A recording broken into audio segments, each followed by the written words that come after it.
Materi yang pertama, landasan dan tujuan PKN. Landasan Hukum Pendidikan Kewarganegaraan. Undang-Undang Dasar 1945, Pembukaan Undang-Undang Dasar, Pasal 87 ayat 5, Pasal 30 ayat 1, Pasal 68 A dan J.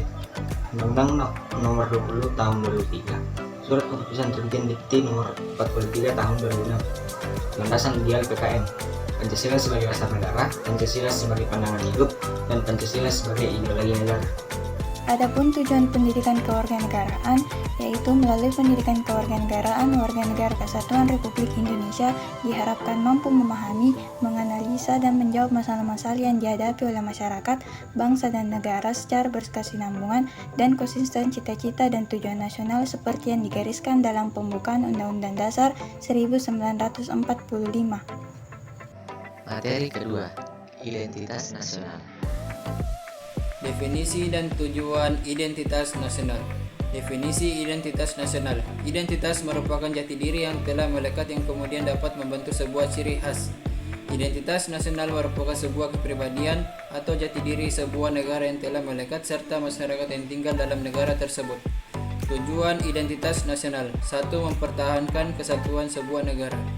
2. Pembeda dari negara lain. 3. Alat pemersatu bangsa. 4. Landasan negara Indonesia. Selanjutnya yaitu bentuk identitas nasional yang terdiri dari bahasa persatuan yaitu bahasa Indonesia, bendera negara sang merah putih, semboyan negara Bhinneka Tunggal Ika, lagu kebangsaan Indonesia Raya, lambang negara yaitu Garuda Pancasila, dasar falsafah negara Pancasila, konstitusi negara Undang-Undang Dasar 1945, bentuk NKRI yang berkedaulatan rakyat, wawasan Nusantara, dan kebudayaan daerah yang diterima sebagai kehidupan nasional. Baiklah, beralih ke materi ketiga yaitu integrasi nasional. Definisi integrasi nasional. Integrasi nasional berasal dari dua kata yakni integrasi dan nasional. Integrasi ini berasal dari bahasa Inggris yaitu integrate yang memiliki arti menyatupadukan, mempersatukan atau menggabungkan. Integrasi nasional adalah usaha dan proses mempersatukan perbedaan yang ada pada suatu negara sehingga tercipta keserasian dan keselarasan secara nasional. Integrasi nasional merupakan salah satu cara untuk menyatukan berbagai macam perbedaan yang ada di Indonesia, misalnya menyatukan berbagai macam suku, budaya, serta menyatukan berbagai macam agama yang ada di Indonesia. Integrasi nasional penting untuk diwujudkan dalam kehidupan masyarakat Indonesia dikarenakan Indonesia merupakan negara yang masih berkembang atau dapat dikatakan negara yang masih mencari jati diri. Faktor pendorong integrasi nasional terdiri atas: pertama, adanya rasa yang senasib dan seperjuangan; yang kedua, adanya Pancasila; yang ketiga, adanya sikap, tekad, dan keinginan untuk kembali bersatu; dan yang keempat, adanya ancaman dari luar. Faktor pendukung integrasi nasional: pertama, penggunaan bahasa Indonesia; yang kedua, semangat persatuan serta kesatuan; yang ketiga, adanya jiwa dan rasa semangat dalam bergotong royong. Adapun faktor penghambat integrasi nasional yaitu: pertama, kurangnya penghargaan terhadap kemajemukan Indonesia; yang kedua, kurangnya toleransi antar sesama golongan; yang ketiga, kurangnya kesadaran untuk menjaga persatuan dan kesatuan; dan yang terakhir, adanya sikap ketidakpuasan. Ancaman terhadap integrasi nasional. 1. Ancaman militer dapat berbentuk agresi, pelanggaran wilayah, spionase, sabotase, aksi teror bersenjata, dan pemberontakan. 2. Ancaman non-militer dapat berbentuk ancaman terhadap ideologi, politik, ekonomi, sosial budaya, penahanan, dan keamanan. Cara mengatasi ancaman integrasi nasional. Strategi pertahanan dan keamanan bangsa Indonesia dalam mengatasi ancaman militer telah diatur dalam Undang-Undang Dasar Negara Republik Indonesia tahun 1945 tahun 30 ayat 1-5. Materi selanjutnya yaitu materi keempat, hukum dan konstitusi. Konstitusi merupakan seperangkat aturan atau hukum yang berisi ketentuan tentang bagaimana pemerintah diatur dan dijalankan. Dalam arti sempit, konstitusi merupakan peraturan baik tertulis maupun tidak tertulis yang menentukan bagaimana lembaga negara dibentuk dan dijalankan.